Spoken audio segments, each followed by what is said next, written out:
Let's see how this goes. Now, when you do this at 7:30 on other weeks, you'll have to end it at 15 for Marv, right? Yeah, well, we're going to do Marv tonight also. Oh, you are? Yeah. I've done Marv. The boys come back. They're not here now. Oh, the dorm boys, I see, okay. hopefully we'll have them in. Okay, but then we have to start on time if it's a 45-minute shiur. Okay, so that's what we'll do. It's rolling. Okay, it's rolling. Gewaldig. Okay, so we have a very exciting parak tonight. The parak is, we still have Achav, as popularly known as Jezebel's husband, who is Melech al Israel, and but basically his arch enemy Aram. What I do with my phone? I have to do my office, which is good. No, it's okay. Let me show it off. So his arch enemy Aram gathers hordes of soldiers, and they're laying siege to the capital city of Shomron, and basically Achav is terrified out of his mind. And Ben-Hadad sends a message to him. He says that, listen, I want you to know that your silver and your gold are mine, your wives and the best of your sons are mine. And Achav says, sure, no problem. All Mefarshim say, as you see from the context, is pretty much, he assumed that Ben-Hadad was speaking figuratively. And he was prepared to give him whatever you want, just leave me alone, go away. So then the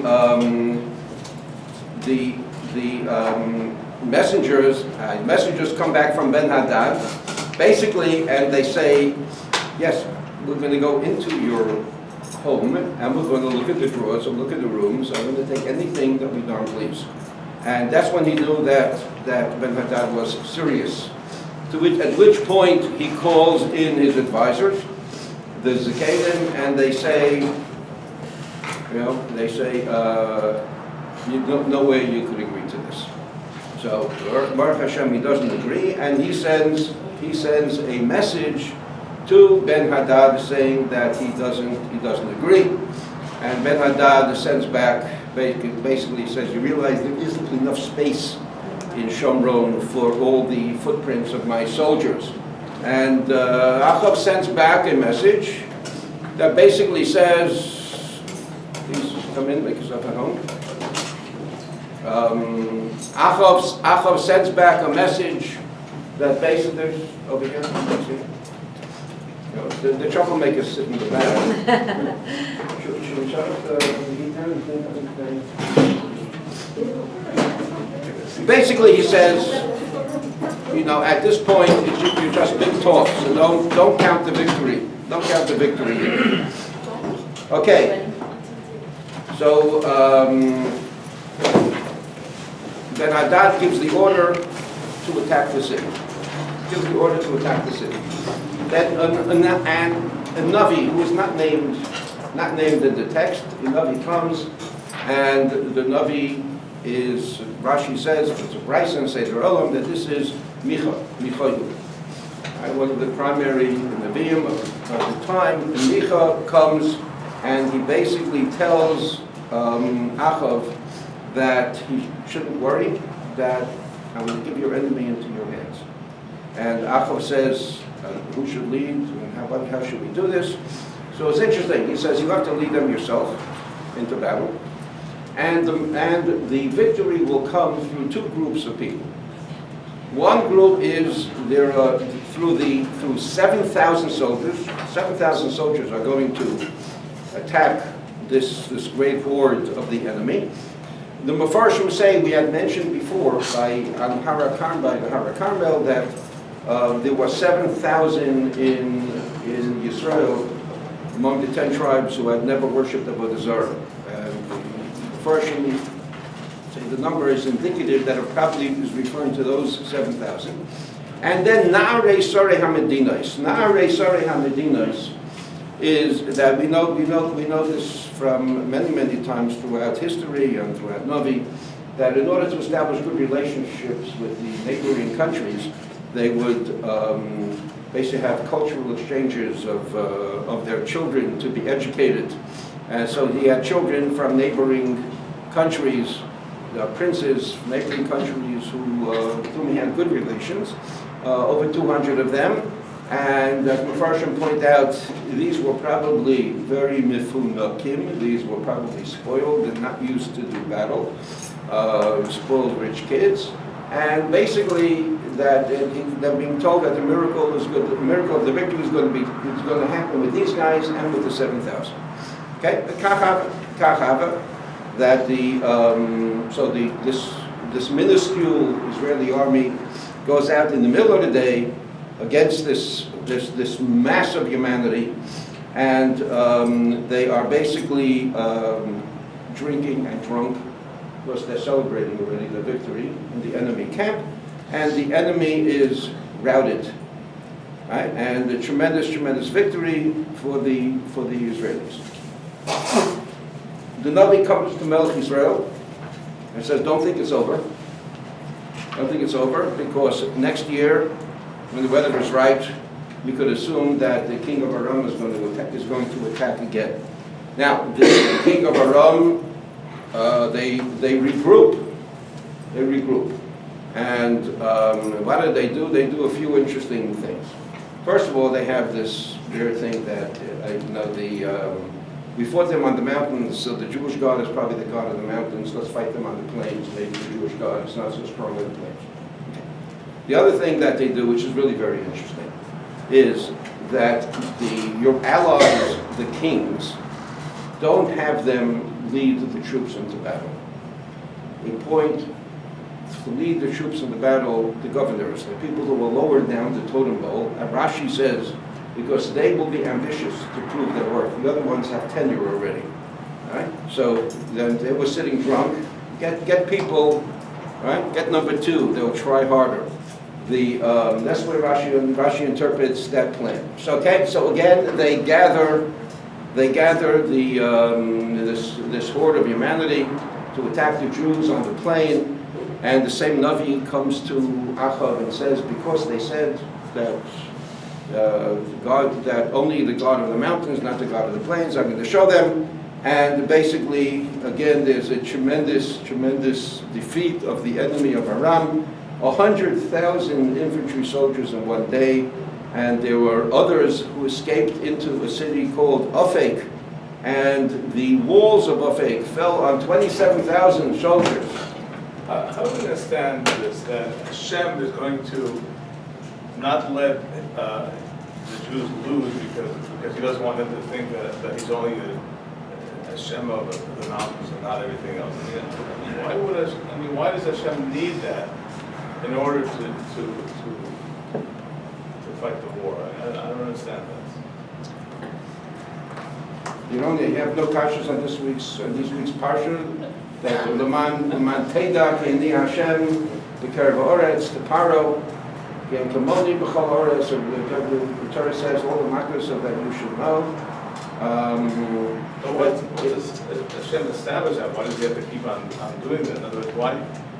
So they shouldn't think that he's only the God of the battle. That's why Hashem goes into battle, doesn't let him lose the battle. Okay, let's see the pasuk. The pasuk that Michael was talking about is pasuk Chav Tes. We're in Melachim Aleph Perek Chav, pasuk Chav Tes. Vayigash Yishu Elokim. So the man of God, the Navi, comes Vayomer El Melech Yisrael Vayomer. Kayamar Hashem Yan because Hashem Amru Aram. Because Aram said, Eloi Kei Horim Hashem. The Hashem is the God of the mountains, not the God of the valleys. I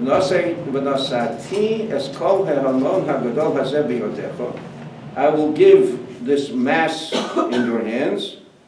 I guess the key of the last phrase, Vidatem Ki Hashem. I guess the point is, from the pasuk is mashma to me. I was going to go on a mahalach like I started with that Kodesh Baruch Hu does want the Goyim to know, but from the end of the pasuk it's pretty clear that Vidatem Ki Hashem. So then I would infer that this boast of Aram that will defeat them in the valleys was heard throughout Israel, and in order Baruch says basically, yeah, I think in front of the message also, listen, you're no good, Nick. I wouldn't be doing this for you. But so that the Bnei Yisrael should know, Ani Hashem, that's why you're going to have this victory. It's like when they put up in the locker room, the nasty things that the other team says about you, so that they get the people going. It seems to be something along those lines. Okay, so there's a tremendous defeat. So we have here two major battles in which Achav is phenomenally victorious, and we'll talk about that soon. But now here we have like this. Here the enemy king. The same enemy king that said, I am going to take your wife and children and everything that you desire away from you. Right? And he's now on the lam and he's hiding. He's hiding because he has lost his army. And under normal circumstances, there's no way his life is over. He's probably hiding in some pit like Saddam Hussein somewhere. He knows what's going to happen if he gets caught. But listen, look at Pasuk Lamed Aleph. Right? The same thing the Palestinians say. Vayomer elav avodav. Hine no shamanu ki malchei beis Yisrael ki malchei chesed. Acha was Jewish. Right? He may have had poor taste in women. Right? And obviously he had strong tivus, but they're malchi chesed. Nosima nasakim b'masneinu, let us dress in sackcloth, v'chavolim b'roshenu, and just ropes around our heads. V'neitzei al Melech Yisrael, let's throw ourselves in the mercy of the Melech Yisrael. Ula yechaya es nafshecha, maybe he'll let you live. So this is what they do. And look at the next pasuk, it's mind-boggling. So vayachlu sakim b'masneim, they put on the sackcloth, v'chavalim b'roshem, v'yavohu mechasam v'yomer la'avdecha ben hadad omar tichin nafshi. Let me live. Vayomer. So Achav says, ha'odenu chai? Ben Hadad is still alive. Ochihu, doch mein Bruder. Okay? So he basically takes Ben Hadad and he picks him up into his own royal chariot. And they sign some kind of a treaty, they return the cities, that this one took from him, this one took from him, right? And Ben Hadad is sent home to his wife and children, right? To live a nice, long, happy life. Right? Like the Israelis and the Palestinians. Okay, so look what happens now. A very, very strange thing happened.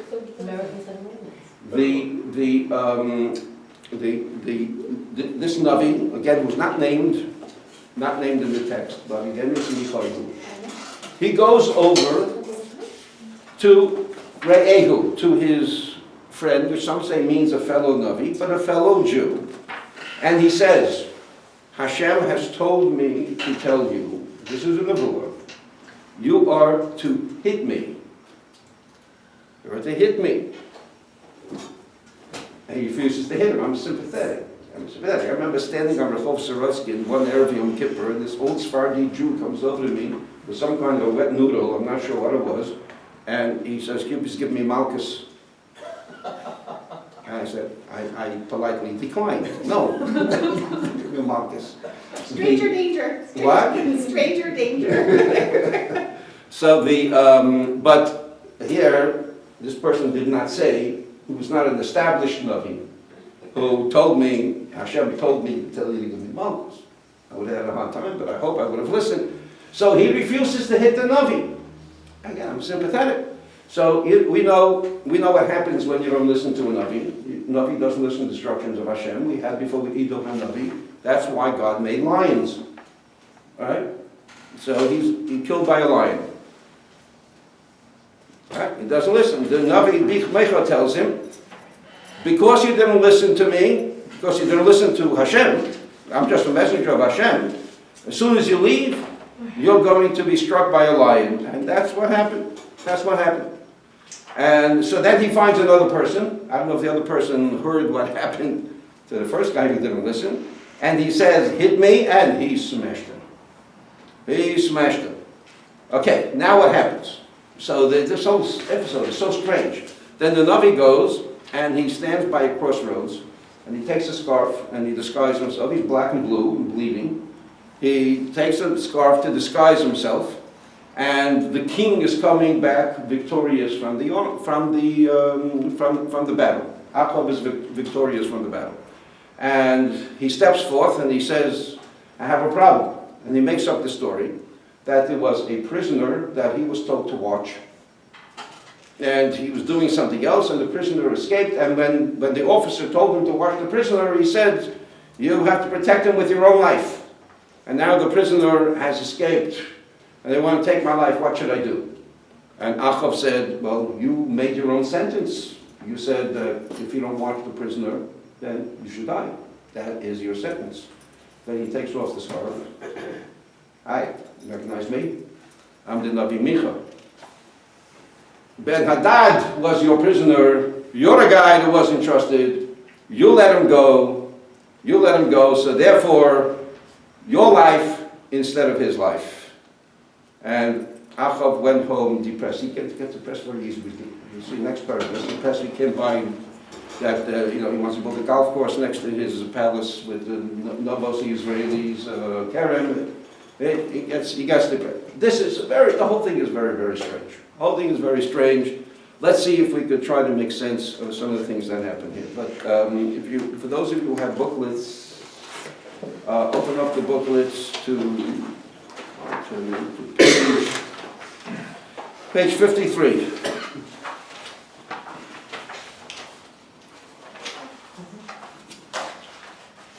And we're going to learn the Medrash. And it's worthwhile.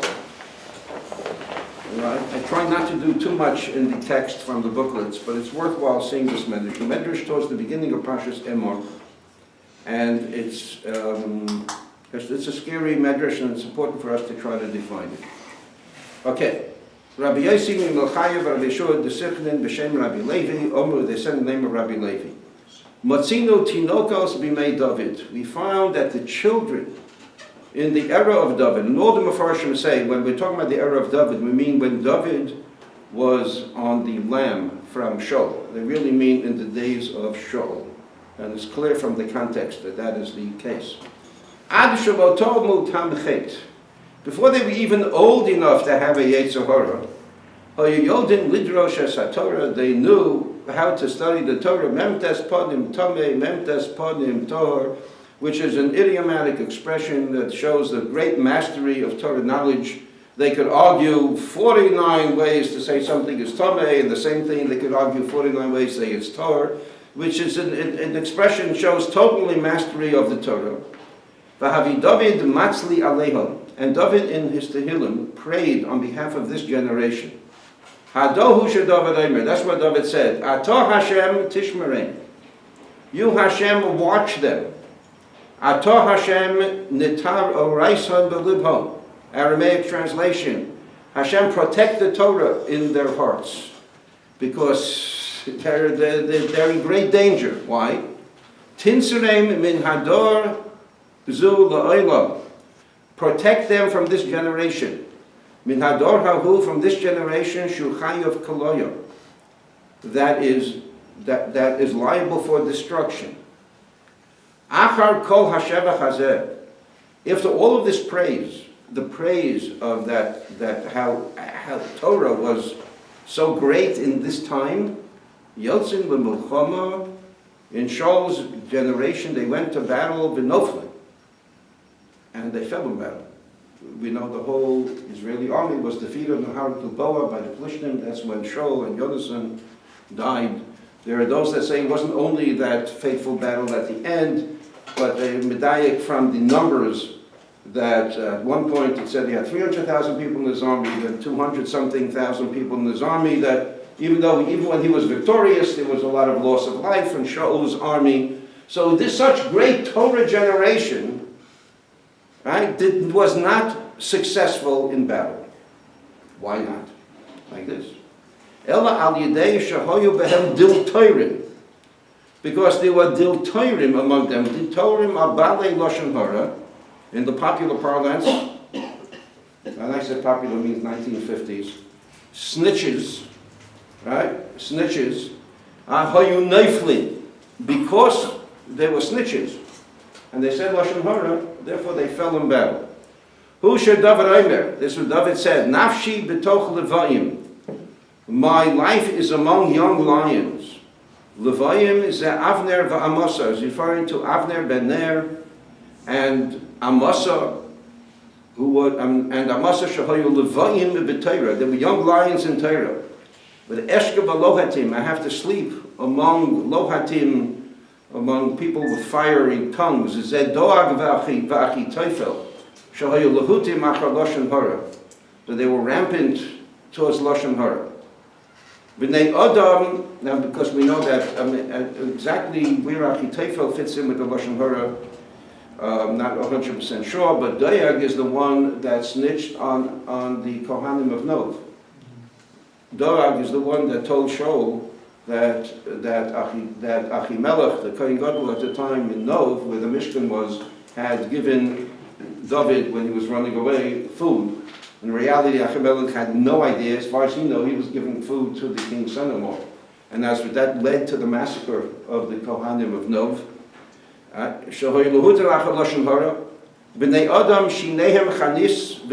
People whose teeth are spears and arrows.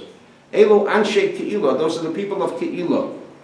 It says there, when David was hiding out among all the caves, and he was being with his David and his merry men hiding out in the forests and the wilderness, right, stealing from the rich and giving to the poor. So it says, "Hayiskuruni bali ke'ilah biyado." So David had the Urim Betumim with him because Achimelech's son Evyasar had escaped from Nov with the Urim Betumim. Yes, the Urim Betumim are the people, and David is protecting the people Ke'ilah from the Plishtim. He's protecting their flocks. He's doing everything for them. He says, are they going to snitch on me to Shaul? Right? And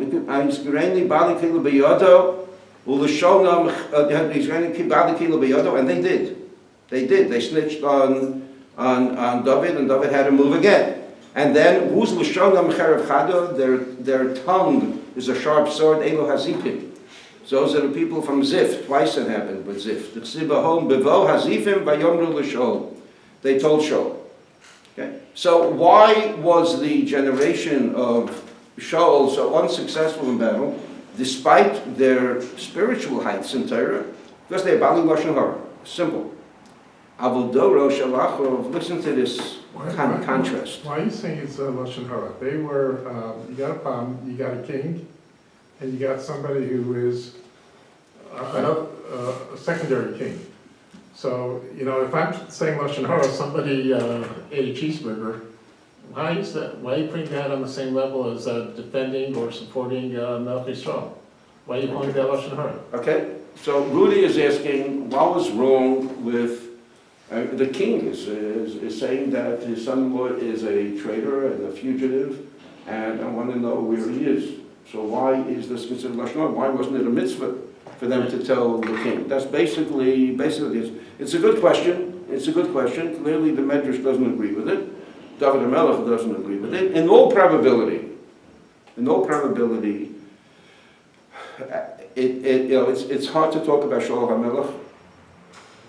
I get scared anytime I talk, and frightened anytime I talk about Shaul HaMelech. But it seems everybody knew that the man was suffering from what the Malbim calls melancholia.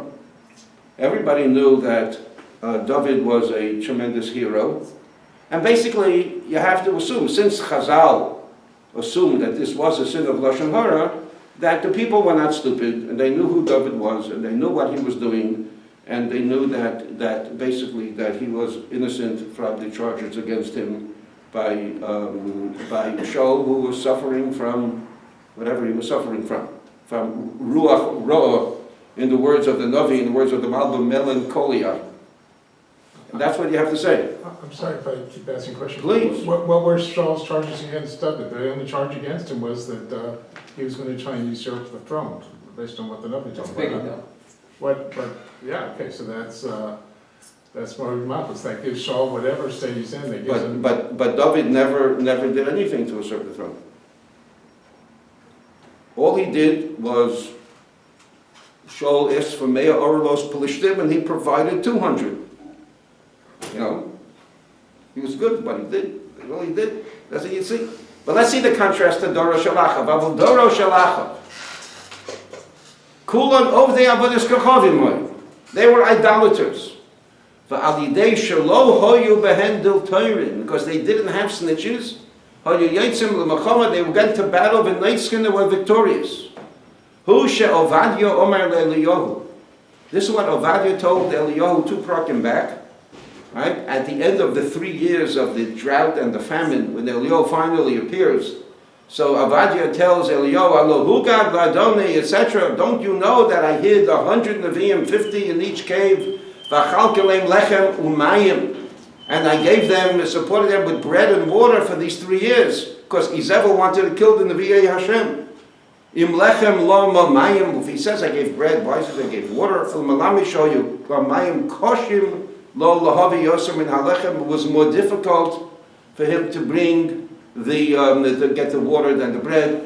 For 3 years, he hides out 100 of him, bringing them bread and water. Nobody knew. People knew, but nobody told. Nobody snitched. And the Eliyahu machris bahara Carmel, the Omer, and Eliyahu says, right? Ani nosati navi Hashem levadi. I am the only Navi left. For 3 years, Eliyahu is hiding. As Ovadia says, the king has been looking for you for 3 years. Don't disappear on me now. Nobody snitches. Okay, so let's in short, what does this medrash say? It's a mind-boggling medrash.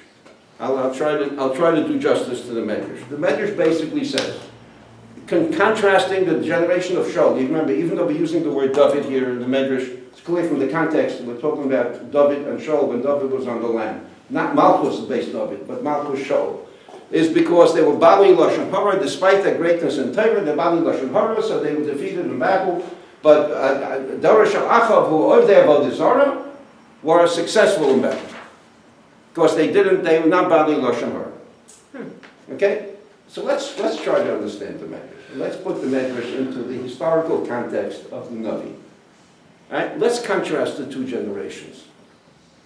In Shaul's generation, the generation of greatness in Torah, is a time when the Malchus over the 12 tribes, and it's a great unification of the 12 tribes.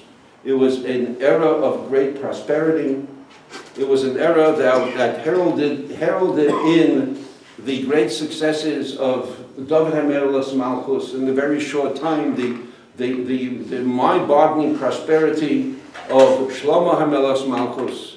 And what does the Navi say about the time of Achav?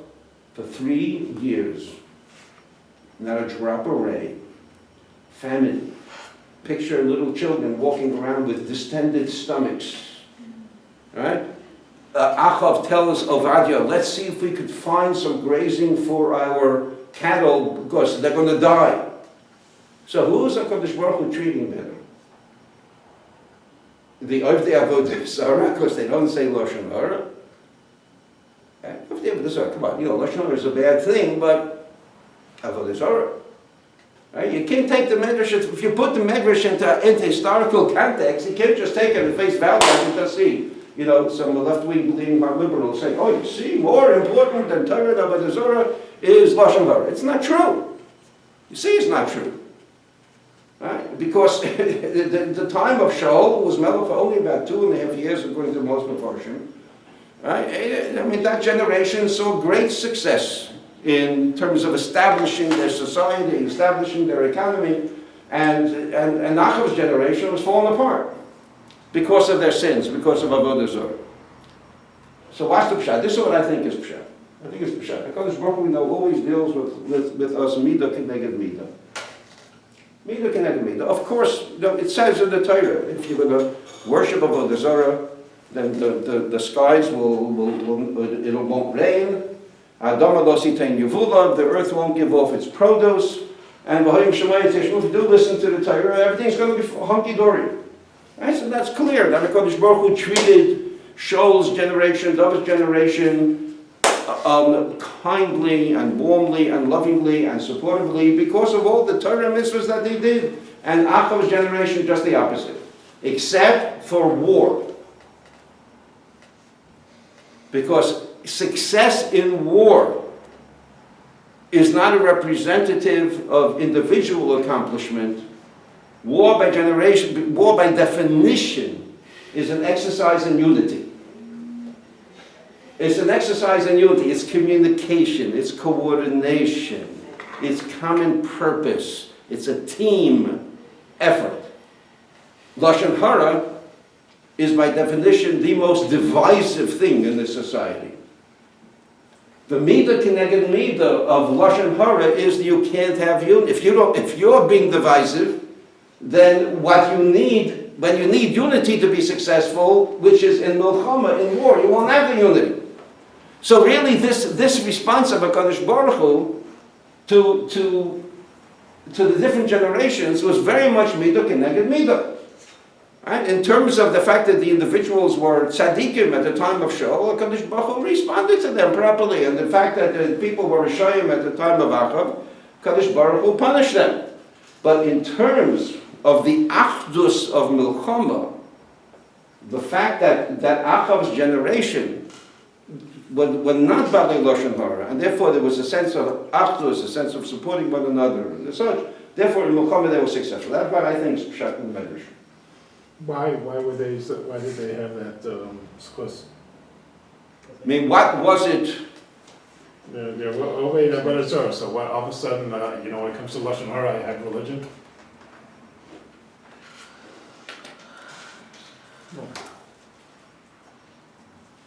Good question. Good question. I'm wondering, remember that the Aseres HaShvatim is really Yosef. I'm trying to think if Vayova Yosef is Diba Samra, Lavihem, not sure. Something to work on.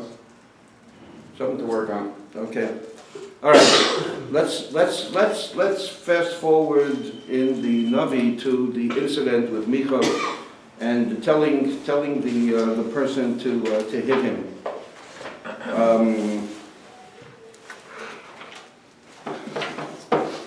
So first of all, what was that all about? Why was the person supposed to hit Micha?